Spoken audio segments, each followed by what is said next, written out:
എവിടെ നിന്നാണ് നമ്മൾ വന്നത്, എന്തിനാണ് ഈ ഭൂമിയിൽ നാം ഒരു മനുഷ്യനായി പിറന്നത്. അതുകൊണ്ട് ശ്രദ്ധയോടെ ഈ വിഷയം ഗ്രഹിക്കണേ എന്നുള്ള ചിന്തയോടെ അള്ളാഹു നമുക്ക് ദിശാബോധം നൽകി അനുഗ്രഹിക്കുമാറാകട്ടെ. എവിടേക്കാണ് പോകേണ്ടതെന്നുള്ള ലക്ഷ്യമറിയണം. നാം ലക്ഷ്യമറിയാതെ പോയാൽ നമ്മുടെ ജീവിതം സഫലമാവില്ല. അതുകൊണ്ടാണ് അള്ളാഹു പറഞ്ഞത് അൽഹംദുലില്ലാഹി റബ്ബിൽ ആലമീൻ. ഖുർആന്റെ ആദ്യ വാക്യമാണ് ഞാൻ ഈ പറയുന്നത്. ഇത് പറഞ്ഞു തന്നെ അവസാനിക്കാൻ ഈ പാവപ്പെട്ടവന് കഴിയുമോ? ലഹാമാനിംഗമോ അജൽബഗിരി ഫീ മദദി വലാ തുസാമു അലൽ ഇഖ്താരി ഫിസ്സബീ. ഇമാം ബുസൂരി അല്ലാഹു അങ്ങേക്ക് അനുഗ്രഹം ചെയ്യട്ടെ. ഇമാം ബുസൂരി ഖുർആനിനെ കുറിച്ച് പറഞ്ഞതെന്താ? ലഹാ ഖുർആനിനുണ്ട് മആനിംഗ മൗജിൽ ബഹരി ഫീ മദദി. കടലിന്റെ തിരമാലകളെ പോലെ എണ്ണിയാലും തീരാത്തതാണ് ഖുർആന്റെ അർത്ഥതലങ്ങൾ. ഒരു തിരമാല വന്ന് തീർന്നു എന്ന് നോക്കിയാൽ അടുത്ത തിരമാല അതിനേക്കാൾ വലുതായിട്ട് കടലിൽ ഒരിക്കും തിരമാല നിൽക്കാത്തത് പോലെ തിരമാല പോലെ പടർന്ന് കിടക്കുന്നതാണ് അല്ലാഹുവിന്റെ ഖുർആൻ എന്ന് ഇമാം ബുസൂരി പറയുമ്പോ ആ ഖുർആനിന്റെ ഒരു വാക്യത്തിന് അർത്ഥം പറയാൻ പരിമിതമായ അറിവ് കൊണ്ട് ശ്രമിക്കുന്ന വിനീതനായ അഹമ്മദ് കബീർ ബാക്കവി, എന്റെ സഹോദരങ്ങളെ, പേരിന് നീളമുണ്ടെങ്കിലും അറിവിന് നീളമില്ലാത്ത, ഒട്ടും തന്നെ അറിവിന്റെ ഒരു തന്ത് പോലും കടന്നു ചെന്നിട്ടില്ലാത്ത ഈ പാവപ്പെട്ടവന് സർവസ്തുതിയും അല്ലാഹുവിനാകുന്നു എന്ന് പറഞ്ഞ് ചർച്ച ചെയ്യുമ്പോ ഖുർആൻ എന്ന് പറഞ്ഞാൽ അലറിയടിക്കുന്ന മഹാസാഗരം പോലെയാണ്. അലറിയടിക്കുന്ന കടലിന്റെ ഓരത്തുകൂടി നടന്നു പോകുന്ന മുക്കുവ കുട്ടിക്ക് ആ കടൽ തീരത്ത് കിടക്കുന്ന കക്കയും ചിപ്പിയും പെറുക്കിയെടുത്തിട്ട് കടലിന്റെ തിരമാലകൾ ആഞ്ഞടിച്ച് കരയിലേക്ക് വന്ന് തലതല്ലി തിരിച്ചു പോകുമ്പോ, തിരമാല തിരിച്ചു പോകുമ്പോ എവിടെയോ കടലിൽ കിടക്കുന്ന കക്കയും ചിപ്പിയും കടൽ തീരത്ത് വന്നടിയുമ്പോ അതിലൂടെ നടന്നു പോകുന്ന മുക്കുവ കുട്ടി ആ കടലിലെ കക്കയും ചിപ്പിയും, തീരത്തടിഞ്ഞ കക്കയും ചിപ്പിയും പെറുക്കിയെടുത്തിട്ട് ഇത് കടലിലുള്ളതാണെന്ന് പറയുന്നത് പോലെ ആ മുക്കുവ കുട്ടിക്ക് കടലിനെ കുറിച്ച് എന്ത് വിവരമാണുള്ളത്? അവന്റെ കയ്യിലാകെയുള്ളത് കക്കയും ചിപ്പിയുമാണ്. അവനറിയുന്നു പോയി അലറിയടിക്കുന്ന സാഗരത്തിന്റെ ഉള്ളില് എത്രയോ വില പിടിച്ച പവിടങ്ങൾ, എത്രയോ മുത്തുരത്നങ്ങൾ. അതറിയാൻ കടൽ തീരത്ത് നിൽക്കുന്ന മുക്കുവ കുട്ടിക്കറിയുമോ? സഹോദരങ്ങളെ, ഈ വിനീതൻ കടൽ തീരത്ത് നിൽക്കുന്ന ഒരു മുക്കുവ കുട്ടിയെ പോലെ മാത്രമാണ്. കക്കയും ചിപ്പിയും കയ്യിൽ വെച്ചിട്ട് കടലിനെ നോക്കിയിട്ട് ഇത് കടലാന്ന് പറഞ്ഞ മുക്കുവ കുട്ടിയെ പോലെ ഒന്നും അറിയാതെ വിനീതനായ ഞാൻ ഖുർആനിനെ കുറിച്ച് പറയാൻ പോവുകയാണ്. ഖുർആനീക ദർശനം വിടർത്തിക്കാട്ടിയ മായൂര പിഞ്ചത്തിന് മുന്നിൽ ഒന്നും അറിയാത്തൊരു കൊച്ചുകുട്ടിയെ പോലെ അലഞ്ഞു തിരിഞ്ഞ് നടന്നിട്ട് അല്ലാഹുവേ അല്ലാഹുവേ അല്ലാഹുവേ പടച്ചവനെ നിന്റെ ഖുർആനിനെ പറയുമ്പോ പിഴവ് വന്നാൽ പൊറുക്കണേ തമ്പുരാനെ. അല്ലാഹു മനുഷ്യനോട് പറയുന്ന ഉത്തരമാണിത്. റബ്ബിൽ ആലമീൻ, സർവ്വലോകത്തും നിന്റെ പരിപാലകൻ ഞാനാണ്. നീ വന്ന കാലത്തെ കുറിച്ച് ഓർക്കുക. അള്ളാഹുവിന്റെ ഖുർആൻ പറയുകയാണ്, ഒറ്റ വാക്കേ ഉള്ളൂ. ലോകത്ത് ആർക്കും ഉത്തരം കഴിയാൻ പറ്റാത്ത 3 ചോദ്യം ഇതാണ്. മനുഷ്യൻ എവിടെ നിന്ന് വന്നു, എന്തിനു വന്നു, ഇനി എവിടേക്ക് പോകുന്നു? ഖുർആൻ എന്ത് പറയുന്നു നമുക്ക് നോക്കാം. ഒരു മനുഷ്യന്റെ ജീവിതം ആദ്യം നാം അറിയേണ്ടത് ഉമ്മാടെ വയറ്റിൽ നിന്നല്ല നമ്മുടെ ജീവിതം തുടങ്ങി. അതിനു മുമ്പ് ഒരു ലോകമുണ്ട്. ആ ലോകത്തിന്റെ പേരാണ് ആലമുൽ അർവാഹ്. 2 ലോകം ഞാൻ വളരെ വിശദീകരിക്കില്ല, 10 മിനിറ്റ് കൊണ്ട് തീർക്കും. നമ്മളിപ്പോ കാണുന്നതിനെ കുറിച്ച് ചർച്ച ചെയ്യാം. ഒന്നാമത്തെ ലോകം അൽ ആലമി എന്ന് പറഞ്ഞാൽ ഒന്നാമത്തെ ലോകം ആലമുൽ അർവാഹ്, ആത്മാവുകളുടെ ലോകം. നമ്മൾ ഈ ശരീരത്തോടു കൂടി വന്ന് പാർപ്പ് തുടങ്ങിയതാണ് ഉമ്മാന്റെ ഗർഭാശയത്തിന്റെ ഉള്ളിൽ. അതിനു മുമ്പ് നമ്മളൊരു ലോകമുണ്ടായിരുന്നു. ഏതായിരുന്നു ആ ലോകം? ആത്മാവുകളുടെ ലോകം. ഒന്നാമത്തെ ലോകം ആലമുൽ അർവാഹ് എന്ന് പറഞ്ഞാൽ റൂഹുകളുടെ ലോകം. ഏകനായ അല്ലാഹു സുബ്ഹാനഹു വ തആല മനുഷ്യലോകത്തിൽ ലോകാവസാനം വരെ വരുന്ന എല്ലാ മനുഷ്യരുടെയും ആത്മാവുകളെ ആദം നബി അലൈഹി സ്വലാത്തു വസ്സലാം മുതൽ ഖിയാമത്ത് നാളെ വരുന്ന ലോകത്ത് ജനിക്കാതിരിക്കുന്ന മുഴുവൻ മനുഷ്യരുടെയും ആത്മാവുകളെ മാത്രം, ശരീരമല്ല പ്രധാനം, റൂഹാണ് പ്രധാനം. ആത്മാവുകളെ മാത്രം അല്ലാഹു സുബ്ഹാനഹു വ തആല വിശാലമായ ഒരു ലോകം, ആ ലോകത്തിന്റെ പേരാണ് ആലമുൽ അർവാഹ്, റൂഹുകളുടെ ലോകം. അവിടെ വെച്ച് അല്ലാഹു ഒരുമിച്ച് കൂട്ടി.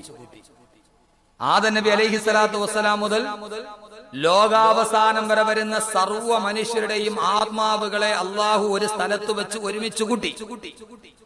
എന്നിട്ട് ഏകനായ അല്ലാഹു സുബ്ഹാനഹു വ തആല ആ റൂഹുകളോട് സംസാരിച്ചു.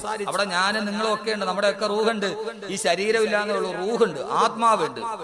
കല്ലൂരുകാരുണ്ട്, ഞാനുണ്ട്, ആദം നബി മുതൽ ലോകത്ത് വരെയുള്ള സർവ്വ ആളുകളും അവരുടെ റൂഹുകളെ മുഴുവനും അള്ളാഹു വിശാലമായ ലോകത്ത് ഒരുമിച്ച് കൂട്ടി. എന്നിട്ട് അള്ളാഹു അവരോട് ചോദിച്ചു, ഖുർആൻ, ഞാൻ പറയുന്നില്ല, ഖുർആൻ. വഇദാ അഖദ റബ്ബുക മിൻ ബനീ ആദമ മിൻ ളുഹൂരിഹിം അദുർരിയതഹും വഅശ്ഹദഹും അലാ അൻഫുസിഹിം അലസ്തു ബിറബ്ബികും ഖാലൂ ബലാ ശഹീദിനാ അൻ തഖൂലൂ യൗമൽ ഖിയാമത്തി ഇന്നാ കുന്നാ അൻ ഹാദാ ഗാഫിരീൻ. അല്ലാഹു പറയുകയാണ്, നബിയെ പറഞ്ഞു കൊടുക്കുക, അല്ലാഹുവിന്റെ അടിമകൾക്ക് മനുഷ്യർ ഓർമ്മയില്ലെങ്കിൽ പറഞ്ഞു കൊടുക്ക് നബിയേ.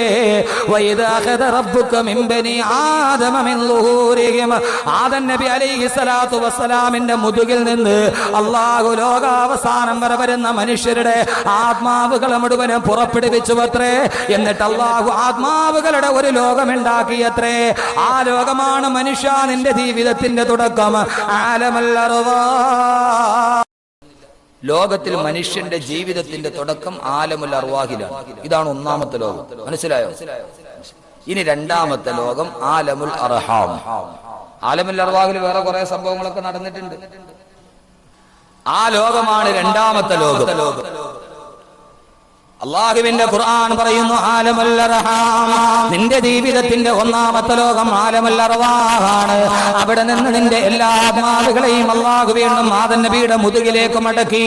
എന്നിട്ട് അല്ലാഹു സുബ്ഹാനഹു വ തആല മനുഷ്യരെല്ലാം ആദം നബി അലൈഹിസ്സലാത്തു വസ്സലാമിന്റെ മുതുകിലേക്ക് വിട്ടുകിടഞ്ഞ് ഒരു മനുഷ്യൻ പിന്നീട് അല്ലാഹു വരികയാണ്.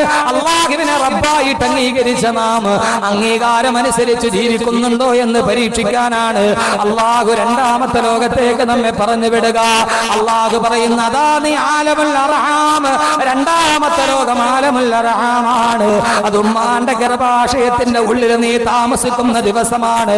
9 മാസവും 10 ദിവസവും മാത്രം നിനക്കായുസുള്ള രണ്ടാമത്തെ ലോകം ആലമുൽ അർഹാം, ഉമ്മാന്റെ ഗർഭാശയ ലോകമാണ്. അൽഹംദുലില്ലാഹി റബ്ബിൽ ആലമീൻ.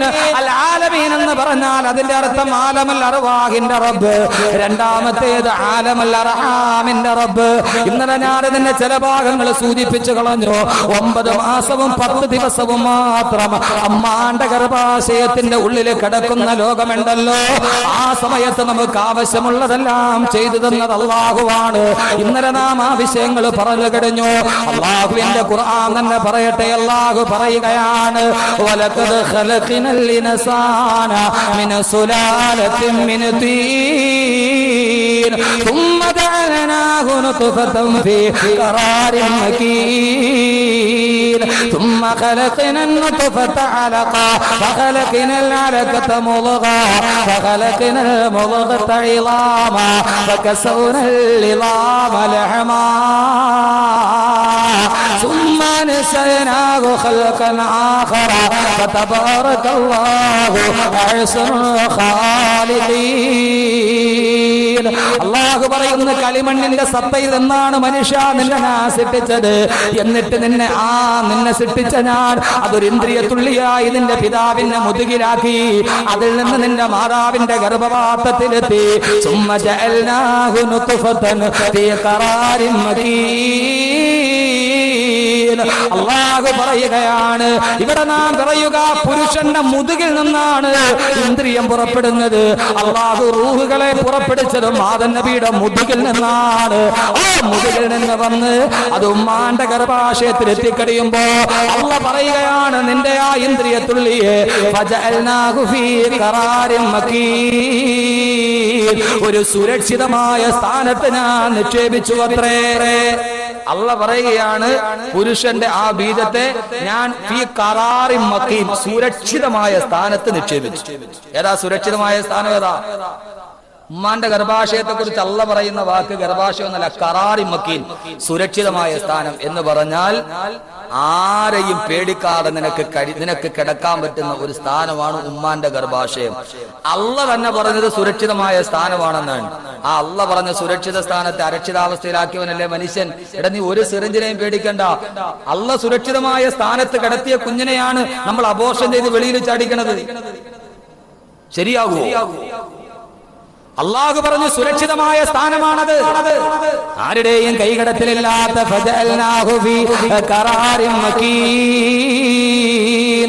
അള്ളാഹു ഗർഭപാത്രത്തെ കുറിച്ച് പറഞ്ഞത് അത് സുരക്ഷിതമായൊരു സ്ഥാനമാണ്. വീണ്ടും ഞാൻ തുടരട്ടെ സമയത്തിന്റെ പരിമിതി കൊണ്ട്. ആ ഇന്ദ്രിയത്തുള്ളി ഉമ്മാന്റെ ഗർഭാശയത്തിലെത്തിയാൽ 40 ദിവസം കഴിയുമ്പോ അലക്കത്തെ ഞാനതിനെ ഒരു രക്തപിണ്ഡമാക്കും. അടുത്ത 40 ദിവസം കഴിയുമ്പോ ആ രക്തപിണ്ഡം മാംസപിണ്ഡമായി മാറുകയാണ്.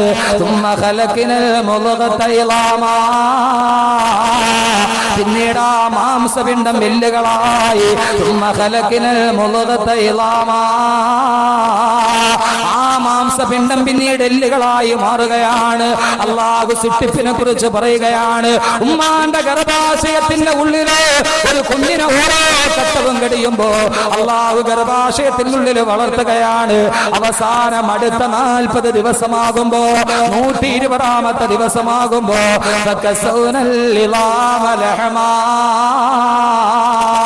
അള്ളാഹു ആ എല്ലുകളുടെ മുകളിൽ മാംസം പൊതിഞ്ഞ് അള്ളാഹു പറയുന്നു 120 വയസ്സമാകുമ്പോ ഉമ്മാന്റെ ഗർഭാശയത്തിനൊരു കുഞ്ഞിന് 4 മാസം പ്രായമായി കഴിയുമ്പോ ഞാൻ ആ എല്ലിന്റെ മുകളിൽ മാംസം വെച്ചിട്ട് തൊലി കൊണ്ട് പൊതിയുകയാണ്.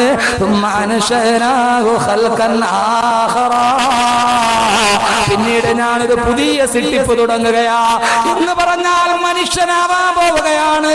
അല്ലാഹു പറയുന്നു തബാറകല്ലാഹു അഹ്സനുൽ ഖാലിഖീൻ. അല്ലാഹു എത്രയോ സൗന്ദര്യബോധമുള്ള രക്ഷിതാവാണ്. അല്ലാഹു ഒരു സൂപ്പർ ഡിസൈനറാണ്. അവനേക്കാൾ വലിയ സൗന്ദര്യബോധമുള്ള ഡിസൈനർ വേറെയില്ല.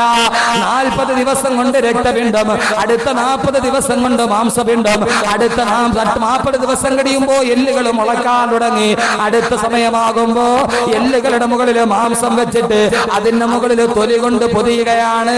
അള്ള പറയുന്നു പിന്നീട് ഞാനൊരു പുതിയ സൃഷ്ടിപ്പ് തുടങ്ങുകയാ.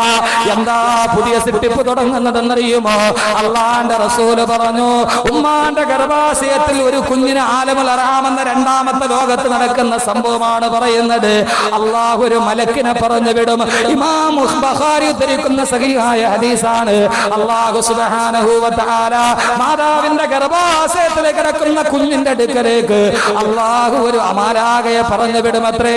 ആ മാലാഖ 4ാം മാസമാകുമ്പോ ഗർഭിണിയായ ഒരു പെണ്ണിന്റെ അടുക്കലെത്തും. സഹോദരിമാരെ, നിങ്ങൾക്കറിയുമോ എന്ന് എനിക്കറിയില്ല.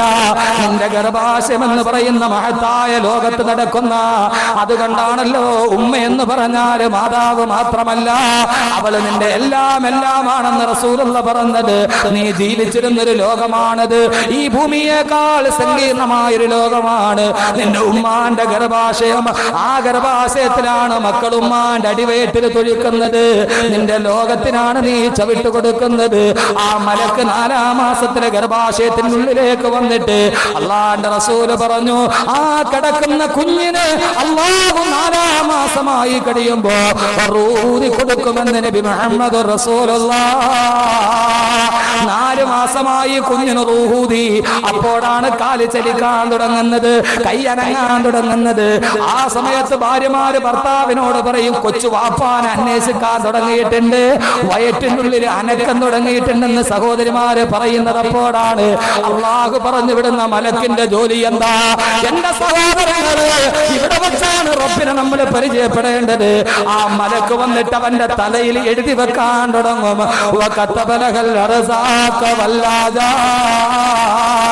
അവൻ എത്ര നാള് ഭൂമിയിൽ ജീവിച്ചിരിക്കണം, അവൻ എത്ര ഭക്ഷണം കഴിക്കണം, അവൻ എവിടെയാണ് പിറക്കേണ്ടത്, ഏത് ഭാഷയാണ് സംസാരിക്കേണ്ടത്, അവൻ ഈ ഭൂമിയിൽ എന്തൊക്കെയാണ് ചെയ്യേണ്ടത്, അവൻ ആരുടെ മകനായിട്ട് ഏത് കുടുംബത്തിൽ പിറക്കണമെന്ന് അള്ളാഹു 4ാം മാസത്തിൽ എഴുതി വെക്കുമെന്ന് അള്ളാന്റെ പ്രവാചകൻ നബി മുഹമ്മദ് റസൂലുള്ളാഹ്.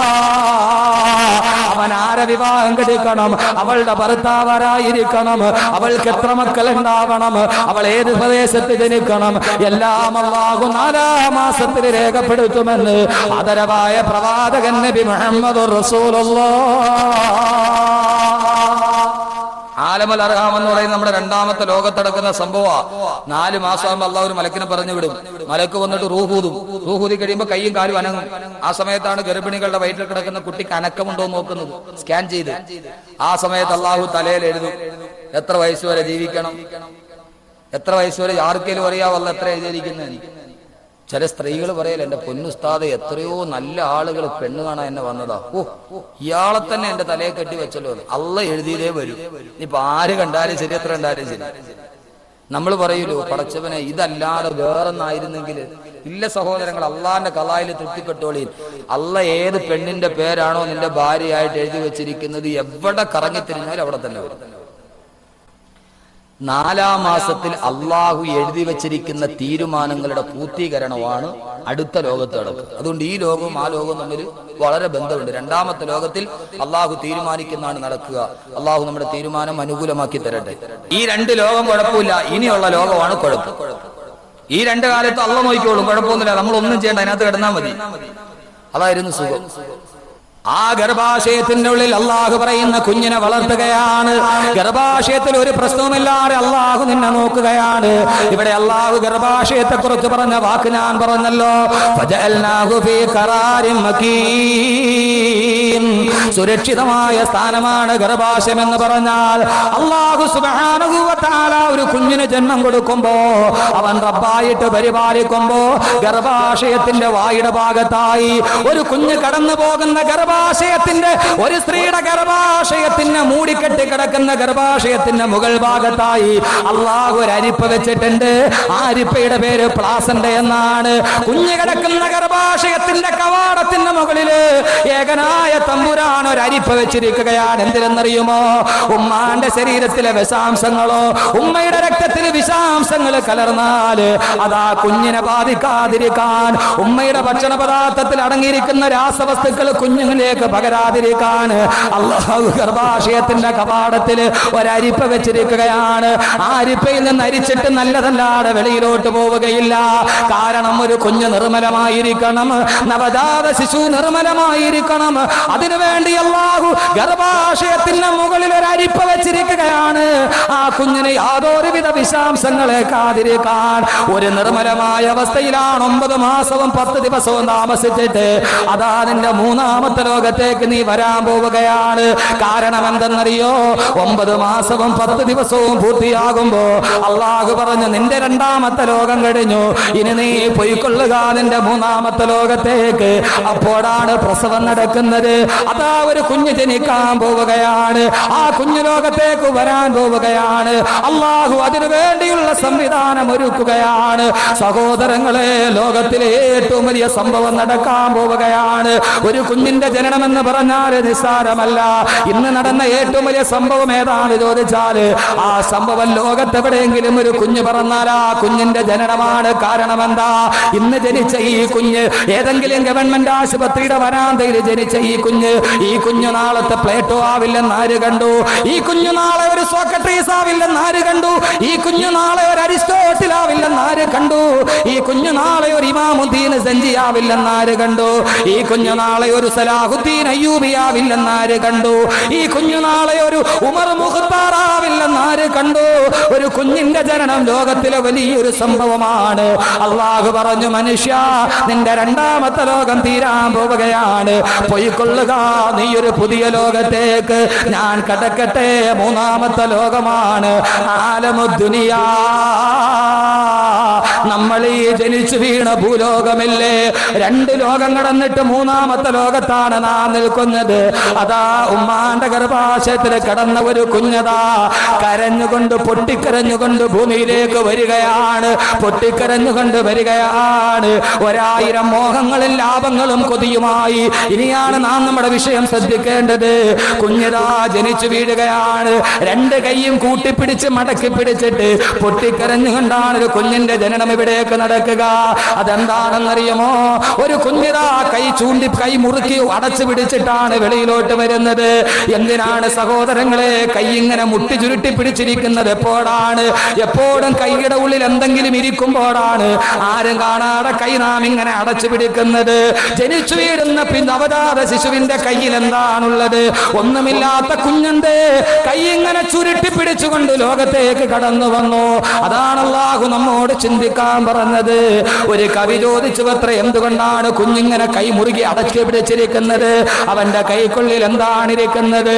കവി ചോദിച്ചു അത്ര കുട്ടിയോട്, മോനെ മുത്തേ കണ്ണേ തേനേ പാലേ മുട്ടി സേ ക്യാ ഹേ ആനെ വാലാ ജിന്ദഗി की സ്വപ്നാ ഹേ. ഏ പൊന്നു മോനെ, മുട്ടി സേ ക്യാ ഹേ, നിന്റെ കൈക്കുള്ളിൽ എന്താണ് നീ ആരും കാണാതെ ഇങ്ങനെ മടക്കി വെച്ചിരിക്കുന്നത്? ആ സമയത്ത് നവജാത ശിശു എന്നോട് മറുപടി പറഞ്ഞു അത്രേ. ഇല്ലില്ല, നവജാത ശിശു മറുപടി പറയില്ല. കവി അദ്ദേഹത്തിന്റെ ഭാവനയിൽ പറയുകയാണ്, എന്റെ കൈക്കുള്ളിൽ എന്താണെന്നറിയുമോ? ആനേവാല ജിന്ദഗി കി സ്വപ്നാ ഹേ, എന്റെ ഇനിയുള്ള ജീവിതത്തിലെ സ്വപ്നങ്ങളാണ് എന്റെ കൈക്കുള്ളിൽ ഞാൻ മടക്കി വെച്ചിരിക്കുന്നത്. 1000 സ്വപ്നങ്ങളുമായി, 1000 ആഗ്രഹങ്ങളുമായി നീതാ മൂന്നാമത്തെ ലോകത്തോട്ട് കടന്നു വരികയാണ്. നിന്റെ ഒടുക്കത്തെ ആഗ്രഹങ്ങളുമായിട്ടാണ് വരുന്നത്. മനുഷ്യൻ എത്രയോ ആഗ്രഹങ്ങളാണ്. മനുഷ്യൻ ഏറ്റവും വലിയ മോഹത്തിന്റെ അടിമയാണ്. മനുഷ്യന് ഏറ്റവും കൂടുതൽ മോഹം മണ്ണിനോടാണ്. മനുഷ്യന് മോഹം മണ്ണിനോടാണ്. മണ്ണിന് മോഹം മനുഷ്യനോടാണ്. നമുക്കെല്ലാവർക്കും മോഹം എന്താണ്? മണ്ണ് വാരി കൂട്ടണം. എത്ര വാങ്ങിച്ചു കൂട്ടിയാലും മോഹം തീരില്ല. എത്ര മണ്ണ് വാരി കൂട്ടിയാലും മനുഷ്യന് മോഹം തീരില്ല. മനുഷ്യന് മോഹം മണ്ണിനോടാണ്. മണ്ണിന് മോഹമോ മനുഷ്യനോടാണ്. മനുഷ്യനും മണ്ണും കൂടെ മോഹത്തിന്റെ കാര്യത്തിൽ മത്സരിക്കുകയാണ്. അവസാനം കല്ലൂര് പള്ളിസ്ഥാനത്ത് കിടക്കുന്ന മണ്ണ് മോഹിക്കുന്നത് നിന്നെയാണ്. കല്ലൂര് പള്ളിക്കാട്ടിലെ മണ്ണ്, ആ മണ്ണിന് മോഹം നിന്നെയാണ്. കണ്ടോ, കൊതിയോടെ നോക്കിക്കൊണ്ട് നിൽക്കുന്നത് കണ്ടോ? രണ്ടുപേരും മനുഷ്യന് മോഹമോ മണ്ണ് പിടിച്ചടക്കാനാണ്. അവസാനം പാവം മനുഷ്യൻ അവൻ മോഹത്തിന്റെ കാര്യത്തിൽ തോക്കുകയാണ്. എല്ലാം തോട്ടവൻ പോയി മണ്ണിലും മലർന്ന് കിടക്കുമ്പോ ചെവിയിൽ വന്നിട്ട് മണ്ണ് ചോദിക്കും, എടാ ഭീരു, നീ എന്നെ മോഹിച്ചവനല്ലേ? പക്ഷേ ഇതാ നീ എന്റെ മുമ്പിൽ വന്ന് മലർന്ന് കിടക്കുകയാണ്. 1000 മോഹങ്ങളുമായി കടന്നു വരുന്ന മനുഷ്യലോകമേ, നിന്റെ ജീവിതത്തിന്റെ 3ാം ഘട്ടമാണിത്. ആലമുദ്ദുനിയാ, ആലമുദ്ദുനിയാ, ഇതാ നിന്റെ ലോകം അടുത്തു, 3ാമത്തെ ലോകമെന്ന് അള്ളാഹുവിന്റെ വിശുദ്ധ ഖുർആൻ. നമ്മൾ 3ാമത്തെ ലോകത്തെത്തി. ആ ലോകമാണ് ആലമുദ്ദുനിയ. ഇപ്പൊ നമ്മൾ ഈ നിൽക്കണ ലോകം. ഉമ്മാന്റെ ഗർഭാശയത്തിൽ നിന്ന് കരഞ്ഞോണ്ടിറങ്ങി വന്ന നമ്മൾ. അള്ളാഹു പറഞ്ഞു, നിന്റെ 2 ലോകം കഴിഞ്ഞു. ഇനി നീ എന്ത് ചെയ്യണം? ഇനിയും 2 ലോകം കൂടെ ഉണ്ട്. 4 ലോകങ്ങളിടയിൽ 2 ലോകം അപ്പുറം കഴിഞ്ഞുപോയി. ഇനി 2 ലോകം വരാനുണ്ട്. ഇതിന് 2നെയും നടുക്കാണ് നമ്മളിപ്പോ ജീവിക്കുന്നത്. 2 കഴിഞ്ഞുപോയി, ഇനി 2 വരാനുണ്ട്. ഇത് 2ന്റെയും നടുക്കാണ് നാം ജീവിക്കുന്നത്. അള്ളാഹ് പറഞ്ഞു, നിന്റെ ഇന്നലകളെ നോക്കി ഇന്നുകളെ നന്നാക്കി നാളേക്ക് വേണ്ടി നീ കരുതിയിരിക്കുക. അള്ളാഹു തൗഫീക്ക് നൽകട്ടെ. 3ാമത്തെ ലോകത്തെത്തി. ഇനിയാണ് നമ്മുടെ റോള്. ബാക്കി 2 ലോകത്ത് നമുക്കൊരു റോളും ഇല്ല. അള്ളാഹ് തന്നെയാണ് എല്ലാം ചെയ്യുന്നത്. 3ാമത്തെ ഘട്ടത്തിലെത്തുമ്പോൾ ഇനി റോള് നമുക്കാണ്. അള്ളാഹ് നമ്മളോട് എന്ത് പറഞ്ഞു വിട്ടു? ഓരോ ലോകം കഴിയുമ്പോൾ ആയുസ് കൂടി വരും. ആലമുൽ അർവാഹിൽ എത്ര സമയം ആയുസ് കൂടി വന്ന 10 മിനിറ്റ്, എല്ലാ കാര്യവും കഴിയും. ഉമ്മാന്റെ ഗർഭാശയം എന്ന് പറയുന്ന 2ാമത്തെ ലോകത്ത് വന്നപ്പോൾ ആയുസ് എത്രയാ? 9 മാസവും 10 ദിവസം. അപ്പൊ വളരെ അപൂർവമായിട്ട് നേരത്തെ ഇപ്പൊ നടക്കും. 9 മാസം 10 ദിവസം അങ്ങനെ തികയാറില്ല അല്ലെ? അതിന് മുമ്പ് ഓപ്പറേഷൻ ചെയ്തെടുക്കും. പണ്ടെല്ലാം മുഴുവൻ പേറായിരുന്നു, ഇപ്പൊ എല്ലാം കീറാണ്, സിസേറിയൻ. അപ്പൊ ആദ്യം 10 മിനിറ്റ്. അടുത്ത ലോകത്ത് നിന്നും ആയുസ് ഇത്രയും കൂടെ കൂടി. ഇനി അടുത്ത ലോകത്ത് വരുമ്പോ ഇത്രയും കൂടെ കൂടും. അള്ളാന്റെ റസൂൽ പറഞ്ഞ 60നും 70നും ഇടയ്ക്ക് ആയുസ് കൂടി വരികയാണ്. ഇനി അടുത്ത ലോകത്ത് പോകുമ്പോ അതിലും കൂടും. പിന്നെ 5ാമത്തെ ലോകത്ത് ചെല്ലുമ്പോ ഒരു പരിധിയില്ല ആയുസ്. ഖാലിദീന ഫീഹാ അബദാ. ഉമ്മാന്റെ ഗർഭാശയത്തിൽ നിന്ന് വെളിയിലോട്ട് വന്നതുപോലെ തന്നെ സഹോദരങ്ങളെ, നമ്മുടെ ജീവിതത്തിന്റെ ഒടുക്കവും നമ്മുടെ ജീവിതത്തിന്റെ തുടക്കവും ജീവിതത്തിന്റെ ഒടുക്കവും ഒരേപോലെയാണ്. നമുക്ക് ഗുഹ വല്ലാതെ പേടിയാണ് അല്ലേ? ഗുഹയുടെ ഇരുട്ട്. ഇവിടെ നിന്ന് ട്രെയിനിൽ കയറി കോട്ടയത്തോട്ട് പോകുമ്പോ ധാരാളം ട്രെയിന് പാളത്തിൽ കൂടെ പോകുമ്പോ ഗുഹയെ കൂടെ കയറി പോകണം. ഇരുട്ട് കമ്പാർട്ട്മെന്റ് വന്ന് നമുക്ക് ഭയങ്കര പേടിയാണ്. ഈ ഇരുട്ടാർന്ന ഗുഹയിൽ കയറി തന്നെ ഇരിക്കാൻ നമുക്ക് വലിയ പേടിയല്ലേ? ഇവിടെ മോനെ, നീ വന്നത് ഉമ്മാന്റെ ഗർഭാശയം എന്ന് പറയുന്ന ഏറ്റവും വലിയ ഇരുട്ടിലാണ്. ഖൽഖം മിൻ ബഅദി ഖൽഖിൻ ഫീ ദുലുമാത്തിൻ സലാസ്. കൂരാക്കൂരിട്ടായ ഗുഹയിൽ നിന്ന് വന്ന നീ ഇനിയും പോകേണ്ടത് വേറൊരു ഗുഹയിലേക്കാണ്. 6 അടി മാത്രമുള്ള വേറൊരു ഗുഹയിലേക്ക്. ഈ തുടക്കവും ഒടുക്കവും ഒരേപോലെ ആയതൊരു ആകസ്മികതയാണോ? ആണോ? സാധാരണ നമുക്കൊരു കുഞ്ഞ് പിറന്നു എന്ന് കേട്ടാല് ലേബർ തിയേറ്ററിന്റെ ഫ്രണ്ടിൽ നിൽക്കുമ്പോ നേഴ്സ് കൊണ്ടുവന്ന് തരും കുഞ്ഞിനെ. എങ്ങനെയാ തരുന്നത്? നല്ല വെള്ള തുണിയിൽ പൊതിഞ്ഞ് നേഴ്സ് കൊണ്ടുവന്ന് ഇങ്ങനെ 2 കൈയിലും പിടിച്ചുകൊണ്ട് വന്ന് തരും. നമ്മൾ 2 കൈ നീട്ടി മേടിക്കും. അങ്ങനല്ലേ? നേഴ്സ് 2 കൈകൾ കൊണ്ടെടുത്ത് നമ്മുടെ കയ്യിലോട്ട് വരും, വെള്ള തുണിയിൽ പൊതിഞ്ഞ്. അങ്ങനെ വന്ന നീ ഇവിടുന്ന് പോകുമ്പോ അതേ വെള്ള തുണിയിൽ പൊതിഞ്ഞ് കബറിന്റെ കരയിൽ വെച്ച് താങ്ങി എടുത്ത ഒരാൾ തരെ താടെ വെച്ച് വാങ്ങിച്ച് വേറെ ആളതിന്റെ അകത്തിട്ട് മണ്ണിട്ട് മൂടി തീർന്നു. ഈ തുടക്കവും ഒടുക്കവും ഒരേപോലെ ആയത് വെറും ഒരു ആകസ്മികതയാണോ? ആണോ? സഹോദരങ്ങളെ, കമിഴ്ന്ന് വീണാ കൈകുത്തി എഴുന്നേക്കാം, മലന്ന് വീണാലോ? സാധാരണ നമ്മൾ പറയണം, കമിഴ്ന്ന് വീണാ കൈകുത്തി എഴുന്നേക്കാം, മലന്ന് വീണാലോ? മലന്ന് വീണാ പിന്നെ കൈകുത്താൻ പറ്റുമോ? അങ്ങനെ തന്നെ കിടക്കുകയാണ്. എന്തേ മയ്യത്ത് മലത്തി കിടത്തിയത്? കമിഴ്ത്തി കിടത്തി കൂടായിരുന്നു. മലന്ന് വീണ അതിന്റെ അർത്ഥം ഇനി നിനക്കൊന്നും ചെയ്യാൻ പറ്റൂല. മയ്യത്ത് മലത്തിൽ തന്നെ കിടത്തി, എന്തെങ്കിലും ഒന്നും ചെയ്യാൻ പറ്റൂല. അവിടേക്ക് നീ പോവുകയാണ്. അതുകൊണ്ട് അല്ലാഹു ആലമദുനിയായിലേക്ക്, 3ാമത്തെ ലോകത്തേക്ക് നമ്മെ പറഞ്ഞു വിടുമ്പോ അല്ലാഹു പറഞ്ഞതെന്താണെന്നറിയോ? അല്ലാഹു പറഞ്ഞതെന്താണെന്നറിയുമോ സഹോദരങ്ങളെ? അല്ലാഹു അവന്റെ റബ്ബ് എന്ന് പറയുന്ന അവൻ ഏറ്റെടുത്ത ദൗത്യം അല്ലാഹു അതേപടി വിവരിക്കുകയാണ്. അല്ലാഹു അതേപടി നിലനിർത്തുകയാണ്. നിങ്ങൾക്കറിയുമോ ഒരു കുഞ്ഞ് ജനിക്കുമ്പോൾ അവന്റെ ശരീരത്തിൽ ഏതാണ്ട് 320ഓളം അസ്ഥികളുണ്ട്. പക്ഷേ അവന് പ്രായപൂർത്തിയായി കഴിയുമ്പോ അവന്റെ ശരീരത്തിൽ ആകെ 260 അസ്ഥികളാണുള്ളത്. ബാക്കി 60ഓളം അസ്ഥികൾ എവിടെ പോയി ആർക്കും അറിയില്ല. ഒരു കുഞ്ഞ് ജനിക്കുമ്പോൾ 320 അസ്ഥികളുണ്ട്. പക്ഷേ അവന്റെ ശരീരം ഉറച്ചു കഴിഞ്ഞാൽ ബാക്കി ആകെ 260 അസ്ഥികളാണുള്ളത്. ബാക്കി 60 എണ്ണം എവിടെ പോയി അറിയുകയില്ല. എന്താണ് അതിന്റെ സംവിധാനം എന്ന് നിങ്ങൾക്കറിയുമോ? ഒരു കുഞ്ഞുമ്മാന്റെ ഗർഭാശയത്തിന്റെ ഉള്ളിൽ കിടക്കുമ്പോ, ഉദാഹരണത്തിന് പറഞ്ഞാൽ അവന്റെ തലസ്ഥികളുണ്ട് തലയോട്ടിയിൽ. ഒരു കുഞ്ഞുമ്മാന്റെ ഗർഭാശയം പ്രസവത്തിന് വേണ്ടി വെളിയിലോട്ട് വരുമ്പോ നമുക്കറിയാമല്ലോ, സുഖപ്രസവം നടക്കാൻ ആദ്യമായിട്ട് കുഞ്ഞിന്റെ തലയാണ് പ്രസവം നടക്കുമ്പോൾ വെളിയിലോട്ട് വരിക. ആ സമയത്ത് അല്ലാഹു തലയോട്ടിയിൽ 6 അസ്ഥികൾ വെച്ചിട്ടുണ്ട്.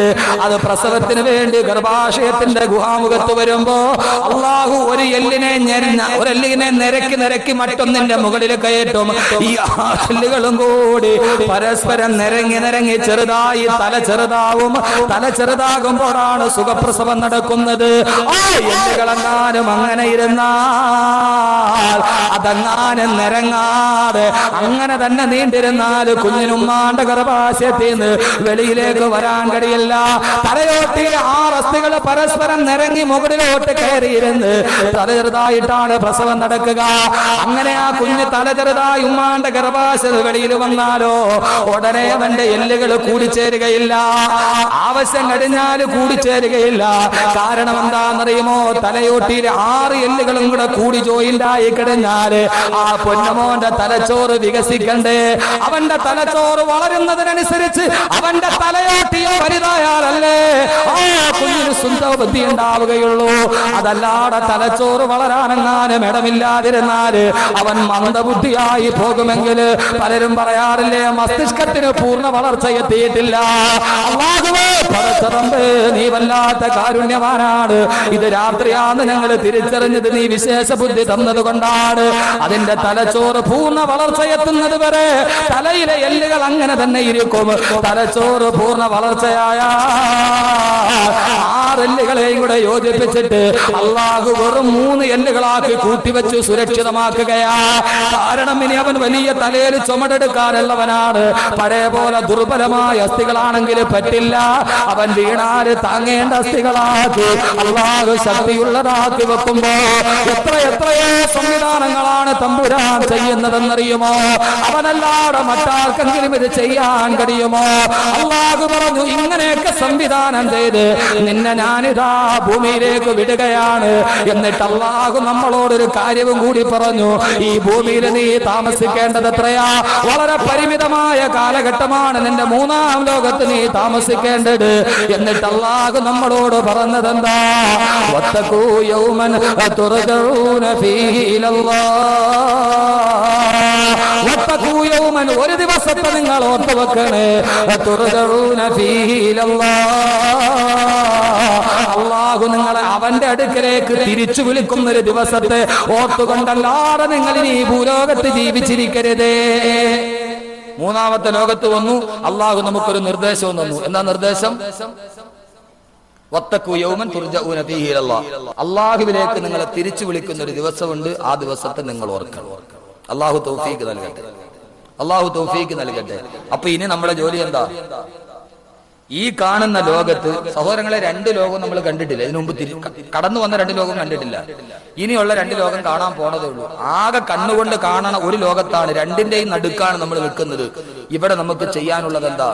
അല്ലാഹു സുബ്ഹാനഹു വ തആല നമ്മെ ഭൂമിയിൽ, അല്ലാഹു മനുഷ്യനെ എന്ത് ചെയ്തു? അല്ലാഹു ഭൂമിയെ മുഴുവനും നമുക്ക് വേണ്ടി ഒരുക്കി തന്നു. അല്ലാഹു ഭൂമിയെ മുഴുവനും നമുക്ക് വേണ്ടി ഒരുക്കി തന്നു. എന്നിട്ട് പറഞ്ഞു, എന്റെ അതിഥിയായിട്ട് നീ ഇവിടെ താമസിച്ചു. അള്ളാഹു പറഞ്ഞു തുർജഊന ഫീഹി ഇലല്ലാഹ്, നിന്നെ അള്ളാഹുവിലേക്ക് തിരിച്ചു വിളിക്കും. അള്ളാഹു വിളിക്കൂന്നല്ല പറഞ്ഞ, തിരിച്ചു വിളിക്കൂന്നാ പറഞ്ഞത്. കാരണം എന്താ? തിരിച്ചു വിളിക്കുക എന്ന് പറഞ്ഞാൽ എങ്ങനെയാ തിരിച്ചു വിളിക്കണേ? നമ്മുടെ അടുത്തുനിന്ന് പോയ ആളെ തിരിച്ചു വിളിക്കാൻ പറ്റുള്ളൂ, അല്ലാതെ വെറുതെ ഒരുത്തരെ തിരിച്ചു വിളിക്കാൻ പറ്റൂ? അയാളെ വിളിക്കാനല്ലേ പറ്റുള്ളൂ. അള്ളാഹു പറഞ്ഞു തുർജഊന ഫീഹി ഇലല്ലാഹ്. റജഅ എന്ന് പറഞ്ഞാൽ അതിന്റെ അർത്ഥം മടങ്ങി എന്നാണ്. നമ്മുടെ അടുത്തുനിന്ന് പോയ ആളെ തിരിച്ചു വിളിക്കാൻ പറ്റുള്ളൂ. ഇപ്പൊ അംബാസഡറിനെ തിരിച്ചു വിളിക്കും, സൗദി അംബാസഡറിനെ തിരിച്ചു വിളിക്കും, കാരണം അയാൾ സൗദിയിൽ നിന്ന് വന്നതാണ്. അപ്പൊ അള്ളാഹു നമ്മളെ തിരിച്ചു വിളിക്കുന്നു. എവിടേക്ക് തിരിച്ചു വിളിക്കുന്ന? ഇൻഷാ അല്ലാഹ് നമുക്ക് ഇന്ന് അത് ചർച്ച ചെയ്യാം. അള്ളാഹു തൗഫീഖ് നൽകട്ടെ. ഒന്ന് രണ്ട് ഉപദേശങ്ങൾ, അതിനുശേഷം നമുക്ക് ബാക്കി കാര്യങ്ങളിലോട്ട് കിടക്കാം. നമ്മളെ തിരിച്ചു വിളിക്കും. എവിടേക്ക്? നമ്മളിപ്പോ എവിടെ നിന്ന് വന്നവരാ? നമ്മളിപ്പോ എവിടെ നിന്നാ വന്നേ? ആദ്യ മനുഷ്യനെ അള്ളാഹു സൃഷ്ടിച്ചത് എവിടെയാ? സ്വർഗത്തിൽ, അല്ലേ? ആദം നബിയെയും ഹവ്വാ ബീവിയെയും അള്ളാഹു സ്വർഗത്തിൽ സൃഷ്ടിച്ചു. ചുരുക്കി പറയാം, എന്നിട്ട് ആദമിനോട് ഹവ്വായോടും പറഞ്ഞു, വയാ ആദമുസ്കുൻ അന്ത വസൗജുക്കൽ ജന്ന, ഓ ആദമേ, നീയും നിന്റെ ഭാര്യയും കൂടി ഈ സ്വർഗത്തിൽ താമസിച്ചു. എന്നിട്ട് അള്ളാഹു പറഞ്ഞു, സ്വർഗത്തിൽ എന്ത് വേണമെങ്കിലും നിങ്ങൾ തിന്നോ, വലാ തഖറബാ ഹാദിഹി ശജറ, ഈ വൃക്ഷത്തിലെ പഴം മാത്രം തിന്നാൻ പാടില്ല. അത് തിന്നാൻ കൊള്ളാത്ത പഴമായതുകൊണ്ടല്ല. അള്ളാഹു പറഞ്ഞു എല്ലാം തിന്നോ, ഇത് മാത്രം തിന്നരുത് എന്ന് പറഞ്ഞതിന്റെ അർത്ഥം എന്താ? അള്ളാഹ് മനുഷ്യനെ പരീക്ഷിച്ചതാണ്. എല്ലാം മുമ്പിൽ കൊടുത്തിട്ട് അള്ളാഹ് ഇത് തിന്നോ, ഇത് തിന്നാൻ പാടില്ല എന്ന് പറഞ്ഞാൽ തന്റെ റബ്ബ് പറഞ്ഞ കാരണത്താൽ മനുഷ്യൻ അത് തിന്നാതിരിക്കുമോ എന്നുള്ള പരീക്ഷിച്ചു. മനുഷ്യൻ പരീക്ഷണത്തിൽ തോറ്റുപോയി എന്നാണ് ചരിത്രം. ഖുർആൻ സൂറത്തുൽ അഅറാഫ്. ദുനിയാവിലും അങ്ങനെയാണ്. നീ എല്ലാം തിന്നോ, പക്ഷേ പലിശ തിന്നരുത്. നീ എന്ത് വേണമെങ്കിലും കുടിച്ചോ, പക്ഷെ കള്ളു കുടിക്കരുത്. നീ എന്ത് വേണമെങ്കിലും കളിച്ചോ, പക്ഷെ ചീട്ട് കളിക്കരുത്. ദുനിയാവിൽ അല്ലാഹു അതേ നിയമമാണ് തന്നത്. അല്ലാഹു പറഞ്ഞു എന്ത് വേണമെങ്കിലും ചെയ്തോ, പക്ഷെ ഇത് മാത്രം ചെയ്യാൻ പാടില്ല. അല്ലാഹു സുബ്ഹാനഹു വ തആല ആദ്യ മനുഷ്യനോട് പറഞ്ഞത് ഇതാണ്. നമ്മുടെ ഈ ഭൂമിയിലെ നമ്മുടെ ലക്ഷ്യം എന്താണ്? അല്ലാഹു പറഞ്ഞു, വലാ തഖറബാ ഹാദിഹി ശജറ, ആ പഴം മാത്രം ആദമേ ഹവ്വായെ നിങ്ങൾ തിന്നരുതേ, ഫതകൂനാ മിനൽ ളാലിമീൻ, അങ്ങനെ ചെയ്താൽ നിങ്ങൾ വലിയ അക്രമികളായി പോകും. ആദം നബി ഹവ്വാ ബീവിയും എന്റെയും നിങ്ങളുടെയും മാതാവും പിതാവും സ്വർഗത്തിൽ താമസിച്ചു.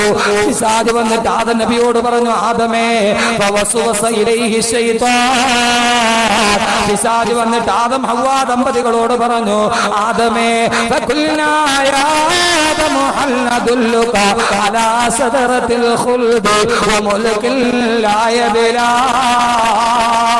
ഓ ആദം ഹവ്വാ ദമ്പതികളെ, അല്ലാഹു നിങ്ങളോട് ആ പഴം മാത്രം തിന്നരുതെന്ന് പറഞ്ഞത് ഇല്ലാ അൻ തകൂന മലക്കൈനി ഔ തകൂന മിനൽ ഖാലിദീൻ, ഇത് തിന്നാല് നിങ്ങളെ ഒരിക്കലും സ്വർഗത്തിൽ നിന്ന് പുറത്താക്കാൻ അല്ലാഹുക്ക് കഴിയില്ല, അതല്ലെങ്കിലോ നിങ്ങൾ മലക്കുകളായി പോകും. അതുകൊണ്ടാണ് ഇത് തിന്നരുതെന്ന് പറഞ്ഞത്. പിശാച് വന്നിട്ട് ആദം നബിയോട് ഹവ്വാ ബീവിയോട് പറഞ്ഞു, ആദമേ ഹവ്വാ ദമ്പതികളെ, ഈ പഴം തിന്നരുതെന്ന് അല്ലാഹു പറഞ്ഞത് എന്തുകൊണ്ടാണ്? അല്ലാഹു പറഞ്ഞത് എന്തുകൊണ്ടാണ്? ഇത് തിന്നാല് മലക്കാകും, അല്ലെങ്കിൽ സ്വർഗത്തിൽ തന്നെ കിടക്കും, വെളിയിൽ പോകാൻ പറ്റൂല. ആദം നബിക്ക് വലിയൊരു ആഗ്രഹം, ഇത് തിന്നാ സ്വർഗത്തിൽ തന്നെ കിടക്കാവല്ലോ. ലോകത്തെ ആദ്യ മനുഷ്യന്റെ ആഗ്രഹം അതായിരുന്നു, അള്ളാഹുവെ സ്വർഗത്തിൽ തന്നെ കിടക്കണം. അപ്പൊ ആദം നബിക്ക് വിശ്വാസം വന്നില്ല. പിശാചിനോട് ഓ അങ്ങനെയാണ്, സത്യമാണോ നീ പറയുന്നത്? ആദം നബിയുടെ മനസ്സിലൊരു സംശയം വന്നു തോന്നിയ പിശാച് എന്ത് ചെയ്തു എന്നറിയാവോ? അടുത്ത പരിപാടി എടുത്തു. പിശാച് സത്യം ചെയ്തു. ഖുർആൻ സൂറത്തുൽ അറാഫ് وقاسمهما إني لكما لمن الناصحين. പിശാച് സത്യം ചെയ്തിട്ട് പറഞ്ഞു, ഇന്നി ലകുമാ ലമിനൻ നാസിഹീൻ, ഞാൻ നിന്റെ ആത്മമിത്രമായത് കൊണ്ട് പറഞ്ഞതാണ്. ചരിത്രങ്ങൾ പറയണ വെറുതെ അല്ല, ദുനിയാവ് മനസ്സിലാക്കാൻ വേണ്ടിയാണ്. പിശാച് ആദ്യം പറഞ്ഞു, ഞാനിത് പറഞ്ഞെന്നാ അറിയോ, നിനക്കൊരു നല്ലത് വരട്ടെ എന്ന് വിചാരിച്ചിട്ടാ. ഇവിടെ ലോട്ടറി എടുക്കടാ, 2 കോടി രൂപ കിട്ടും, ഹറാമല്ലേ, നിനക്ക് വേണേ മതി, നിന്റെ ഒരു മിത്രമായതുകൊണ്ട് ഞാൻ പറഞ്ഞാണ്. സഹോദരങ്ങളെ, ലോക ചരിത്രത്തിൽ പിശാച് ആദ്യമായി മനുഷ്യനെ ചതിച്ചത് ആത്മമിത്രത്തിന്റെ രൂപത്തിലാണ്, ശത്രുവിന്റെ രൂപത്തിലല്ല. അതുകൊണ്ട് നിന്നെ എപ്പോഴും ചതിക്കുന്നത് ആത്മമിത്രമായിരിക്കും, ശത്രു ആയിരിക്കേയില്ല. ശത്രു ആക്രമിക്കുകയോ ചെയ്യുള്ളൂ, ചതിക്കൂല. ശത്രു ചതിക്കുവോ? ചതിക്കില്ല. എപ്പോഴും പിശാച് ആദ്യം മനുഷ്യനെ ചതിക്കാനെടുത്ത റോൾ ഏതാ? ആത്മമിത്രത്തിന്റെ റോളാണ്. അതുകൊണ്ട് മനുഷ്യൻ എപ്പോഴും ചതിക്കുന്നത് ആത്മമിത്രമായിരിക്കും, ശത്രു ചതിക്കൂല. അള്ളാഹു മനസ്സിലാക്കാൻ തൗഫീഖ് നൽകട്ടെ. അങ്ങനെ ആദം നബി സംശയിച്ചപ്പോൾ ഹവ്വാ ബീവി പറഞ്ഞു, ആദമേ തിന്നോ, കുഴപ്പമില്ല, സ്വർഗത്തിൽ കിടക്കാലോ. പെൺചൊല്ലി കേട്ടാ വഴിയാതെ ഓരോന്ന് പണ്ടാരോ പറയാൻ, ഇത് ആ രീതിയിലല്ല. ഹവ്വാ ബീവി സ്വർഗത്തിൽ കിടക്കാനുള്ള ആഗ്രഹത്തിൽ പറഞ്ഞേ ഉള്ളൂ. ആദം നബി ഹവ്വാവിയും കൂടെ പഴം കഴിച്ചു, എന്ത് പറ്റി? രണ്ടുപേരും കൂടെ സ്വർഗത്തിൽ നിന്ന് പുറത്താക്കി, അല്ലേ? അല്ല, ഖുർആൻ പറഞ്ഞ എന്താന്ന് അള്ളാഹ് കഥ എങ്ങനെയാ പറഞ്ഞത്? നമ്മൾ വിചാരിച്ച പഴം കഴിച്ചു, രണ്ടുപേരെ പിടിച്ച് പുറത്താക്കി. അള്ളാഹ് പറയണ എങ്ങനെയാന്ന് നോക്കാം നമുക്ക്. ഖുർആൻ സൂറത്തുൽ അഅറാഫ്. പഴം കഴിച്ചപ്പോ എന്ത് പറ്റി? فأكلا منها فبدت لهما سوآتهما وطفقا يخصفان عليهما من ورق الجنة فأكلا منها. അള്ളാഹ് പറയുകയാണ് എന്താണ് സംഭവിച്ചതെന്ന്. ഫഅകലാ മിൻഹാ, ആദം നബിയും ഹവ്വാ ബീവിയും വിലക്കപ്പെട്ട പഴം കടിച്ചപ്പോ ബദത് ലഹുമാ സൗആതുഹുമാ, അവര് രണ്ടുപേരും ഉടുത്തിരുന്ന വസ്ത്രമൂരി താഴേക്ക് വീണു. അവരുടെ പരിപൂർണ നഗ്നത വെളിവായി. ആദ്യ മനുഷ്യൻ പരിപൂർണ നഗ്നരായി. പിശാച് ആദ്യ മനുഷ്യനെ ചതിച്ചത് തുണി ഊറ്റിയിട്ടാണ്. ആദം നബിയുടെയും ഹവ്വാ ബീവിയുടെയും ബദത് ലഹുമാ സൗആതുഹുമാ, അവരുടെ രണ്ടുപേരുടെയും മുൻഭാഗവും പിൻഭാഗവും വെളിവായത്രേ. ആദം ഹവ്വാ ദമ്പതികൾ മനുഷ്യനെ സംബന്ധിച്ചോളം നിന്നതപ്പിൽ തുണിയെങ്ങാനും വസ്ത്രമെങ്ങാനും മാറിപ്പോയാല് അവന്റെ വെപ്രാളമാണ്. കിട്ടുന്നത് വെച്ച് നഗ്നത മറക്കലാണ്. ആദം നബിയും ഹവ്വാ ബീവിയും എന്ത് ചെയ്തെന്നറിയുമോ? പഴം കടിക്കേണ്ട താമസം മുൻഭാഗവും പിൻഭാഗവും വെളിവായി. അവരെന്ത് ചെയ്തു എന്നറിയുമോ?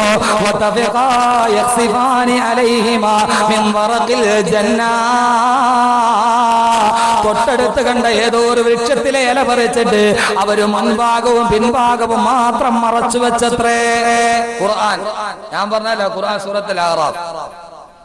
ലോകത്ത് പിശാച് ആദ്യം മനുഷ്യനെ ചെയ്ത് തുണി ഊരി മാറ്റിയിട്ടാണ്, നഗ്നയാക്കി. അതുകൊണ്ട് എപ്പോഴും പെണ്ണിനെ നഗ്നയാക്കാനാണ് പിശാചിന് ഇഷ്ടം. കടയിൽ തുണി എടുക്കാൻ ഫുൾ കൈ എടുക്കാന്ന് പറഞ്ഞാൽ പിശാച് പറയും വേണ്ട, പകുതി മതി. പകുതി എടുക്കാൻ പോയ പിശാച് പറയും വേണ്ട, സ്ലീവ് ലെസ് മതി. സ്ലീവ് വേണ്ട, ലെസ് മതി, സ്ലീവ് ലെസ് മതി. അതെപ്പോഴും പിശാചിന് താല്പര്യമാണ്. മനുഷ്യന്റെ നഗ്നത വെളിവാകുന്നത് പിശാചിന് എപ്പോഴും താല്പര്യമാണ്. രണ്ടുപേരും കൂടെ കടിച്ചപ്പോ പഴം വസ്ത്രം ഊരി താഴോട്ട് വീണു. പെട്ടെന്ന് കിട്ടിയ ഇല പറിച്ചിട്ട് മുൻഭാഗവും പിൻഭാഗവും മാത്രം മറച്ചു. ഏതായാലും അവര് തന്നെ ഭക്ഷണതായാലും പറിച്ചു. രണ്ടുപേരും കൂടെ നഗ്നത വെളിവായി. അവർക്ക് മനസ്സിലായി, ആദം നബിയും ഹവ്വാ ബീവിയും എന്ത് മനസ്സിലായി? അവർക്ക് മനസ്സിലായി തങ്ങൾ തെറ്റ് ചെയ്തു പോയി.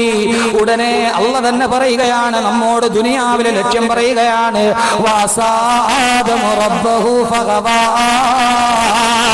ആദം നബി അള്ളാഹുവിനോട് തെറ്റ് ചെയ്തെന്ന് മനസ്സിലായപ്പോ ഉടനെ അള്ളാഹു പറഞ്ഞു, ആദം ഹവ്വാ ദമ്പതികളെ ഈ സ്വർഗത്തിൽ നിന്ന് നിങ്ങൾ പുറത്തു പോയിക്കൊള്ളുക. എന്റെ അനുവാദമില്ലാതെ ഭക്ഷണം കഴിച്ചവരാണ് നിങ്ങൾ, രണ്ടുപേരും സ്വർഗത്തിൽ നിന്ന് വെളിയിലോട്ട് പോയിക്കൊള്ളുക.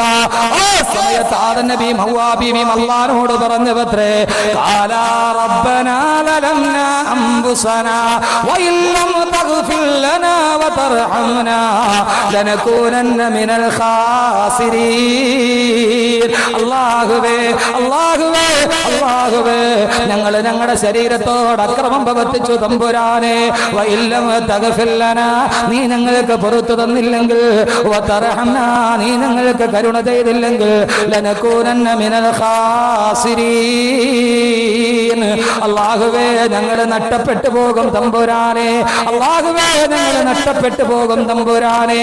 ആദം ഹവ്വാ ദമ്പതികൾ അല്ലാഹുവോട് കിടന്ന് പൊട്ടിക്കരഞ്ഞപ്പോ അല്ലാഹു പറഞ്ഞു, ആദമേ നിങ്ങൾക്ക് ഞാനൊരു റിഡക്ഷൻ ചെയ്തു തരാം. എന്താണെന്നറിയുമോ? അല്ലെങ്കിൽ നമ്മൾ സ്വർഗത്തിൽ ജനിക്കേണ്ടവരാണ്, നമ്മൾ ഈ ഭൂമിയിൽ വന്നത് എങ്ങനെയാണെന്നറിയുമോ? മൂന്നാമത്തെ ഘട്ടം നേരെ സ്വർഗത്തിൽ പോകേണ്ടവരാണ് നമ്മൾ. പക്ഷേ ഈ ശപിക്കപ്പെട്ട ഭൂമിയിൽ, പിശാചുക്കൾ പാർക്കുന്ന വേതാള നഗരത്തില്, ഈ ശപിക്കപ്പെട്ട ഭൂമിയിൽ നാം വന്നത് എന്തുകൊണ്ടെന്നറിയുമോ? അല്ലാഹു പറഞ്ഞു, ആദമേ ഹവ്വാ നിങ്ങൾ പോയിക്കൊള്ളുക, ഭൂമിയിലേക്ക് പോയിക്കൊള്ളുക. ഖാല വലക്കും ഫിൽ അർളി മുസ്തഖറുൻ വമതാഉൻ ഇലാഹീൻ. ആ ഭൂമിയിൽ പോയി കുറച്ച് നാൾ നിങ്ങൾ താമസിച്ചോ. എത്ര നാളാണെന്നറിയോ? വമതാഉൻ ഇലാഹീൻ. ഒരു കുറഞ്ഞ കാലഘട്ടം നിങ്ങൾ ഭൂമിയിൽ പോയി താമസിച്ചോ. എന്നിട്ട് നിങ്ങൾ ചെയ്യേണ്ടത് എന്താ? അല്ലാഹു മനുഷ്യനെ ഭൂമിയിലോട്ട് വിട്ടിട്ട് അല്ലാഹു പറഞ്ഞു, ഭൂമിയിലെ കുറച്ച കാല താമസം കൊണ്ട് ഖാല ഫീഹാ തഹ്യഊന വഫീഹാ തമൂതൂന വമിൻഹാ തുഖ്റജൂൻ. അല്ലാഹു പറഞ്ഞു, ഈ ഭൂമിയിലാണ് നിങ്ങൾ ജീവിക്കേണ്ടത്, ഈ ഭൂമിയിലാണ് നിങ്ങൾ മരിക്കേണ്ടത്. അവിടെ നിന്ന് വീണ്ടും നിങ്ങൾ എന്റെ അടുക്കലേക്ക് തന്നെ വരേണ്ടവരാണ്. അത് നിങ്ങൾ ഭൂമിയിലോട്ട് പോയിക്കൊള്ളുക. ആ ഭൂമിയിലെ കുറഞ്ഞ കാല താമസം കൊണ്ട് നിങ്ങൾ സ്വർഗത്തിലേക്ക് തിരിച്ചു വരാൻ പരിശ്രമിക്കണേ എന്ന് അല്ലാഹുവിന്റെ വിശുദ്ധ ഖുർആൻ